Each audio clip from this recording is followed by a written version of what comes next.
కళ్యాణ్. అందరికీ జై శ్రీరామ్. నమస్కారం అండి. శృంగేరి జగద్గురువులు భారతీ తీర్థ మహాస్వామి వారికి పాదాభివందనం.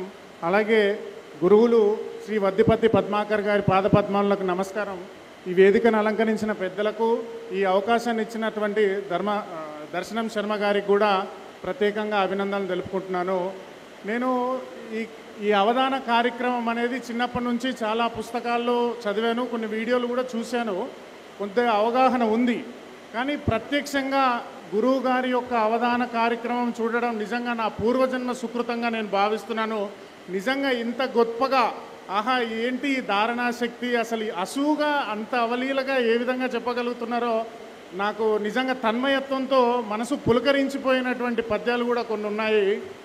నేను చాలామంది ఈ కాలం యువతకి అసలు మీకు తెలుగు చదవడం రావట్లేదు, తెలుగు అర్థం చేసుకోవడం రావట్లేదు, తెలుగు నేర్చుకోండి రా బాబు అని చాలామందికి చెప్పాను. అంటే కొత్త కొత్త పుస్తకాలు చదవండి అని చాలామందితో అంటూ ఉంటాను. ఈ కాలం యువతకు అసలు తెలుగు అర్థం కావట్లేదు, రావట్లేదు అని అనుకున్నాను. కానీ ఈ అవధాన కార్యక్రమానికి వచ్చిన తర్వాత నాకు అర్థమైందంటే నాకు కూడా తెలుగు రాదని అర్థమైంది. అంటే అసలు ఇక్కడ తెలుగు పండితులు అందరూ కలిసి, అసలు గురువు గారు తెలుగులో పద్యాలు చెప్తుంటే ఇవి సంస్కృత పద్యాలేమో అనిపిస్తున్నాయి, కానీ అవన్నీ తెలుగు పద్యాలు అని తర్వాత అర్థమవుతున్నాయి. అంటే నాకు కూడా తెలుగు రాదని, నేను కూడా ఇంకా చాలా తెలుగు నేర్చుకోవాలి అనేటటువంటి ఒక కుతూహలం కలిగిన విధంగా ఈ సభ జరగడం, గురువు గారి అనుగ్రహించడము చాలా ఆనందంగా భావిస్తున్నాను.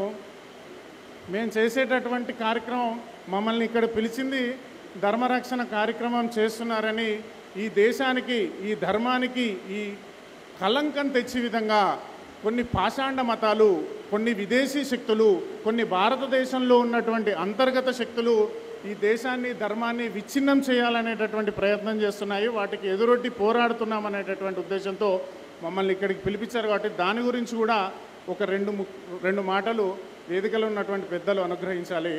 అయితే జయ విజయులు సనకసనందనాథులు శాపం వల్ల 7 జన్మలు ఎత్తి మళ్ళీ విష్ణుమూర్తి దగ్గరకు వస్తారా, లేదా 3 జన్మలలో మళ్ళీ విష్ణుమూర్తి దగ్గరకు వస్తారా అని చెప్పేసి విష్ణుమూర్తి అనుగ్రహిస్తే 3 జన్మలు నీకు శత్రువుగా పుట్టి మళ్ళీ నీ దగ్గరకు వస్తాను స్వామి అని కోరుకున్నారు. సత్యయుగంలో, తర్వాత త్రేతాయుగంలో, తర్వాత ద్వాపర యుగంలో హిరణ్యాక్షుడు, హిరణ్యకశిపుడు, రావణాసుడు, కుంభకర్ణుడు, కంసుడు, దంత్రవక్తుడు, శిశుపాలుడు, పెద్దలు చెప్పాలి, నాకు అది ఎగ్జాక్ట్గా గుర్తులేదు. ఆ 3 అవతారాలు ఎత్తి మహావిష్ణువు చేతిలో మరణించి మళ్ళీ వైకుంఠానికి వెళ్ళిపోయారు జయ విజయులు. మరి కలియుగంలో ఏంటి స్వామి ఈ పాషాండ మతాలు? క్రీ చుక్క, ము చుక్క, లు అంటే మీరు అర్థం చేసుకోండి. ఈ క్రిముల రూపంలో ఆ జయ విజయులు రాక్షస అవతారం ఎత్తినట్టుగా మళ్ళీ కలియుగంలో కూడా మా హిందూ ధర్మాన్ని ఇట్లా నాశనం చేస్తున్నారు, ఈ హిందూ ధర్మం మీద చేస్తున్నారు. మరి వీళ్ళెవరు? హిరణ్యాక్షుడు పోయారు, హిరణ్యకశిపుడు పోయాడు, కంసుడు పోయాడు, దంతవక్తుడు, రావణాసుడు, కుంభకర్ణుడు అందరూ పోయారు. మరి ఈ కలియుగంలో ఉన్నటువంటి ఈ క్రిములు ఎవరు?